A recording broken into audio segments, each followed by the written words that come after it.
जिंदगी में जब भी तन्हाई पास हो, अरे जिंदगी में जब भी तन्हाई पास हो, कभी भी खुद में अकेलेपन का एहसास हो, तब किसी खास की याद में मुस्कुरा देना।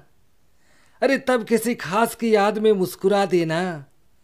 शायद वो भी आपके इंतजार में उदास हो, शायद वो भी आपके इंतजार में उदास हो। वीडियो की अगर एक लाइन भी आपको अच्छी लगी तो वीडियो को लाइक, कमेंट, शेयर और चैनल को सब्सक्राइब जरूर करें।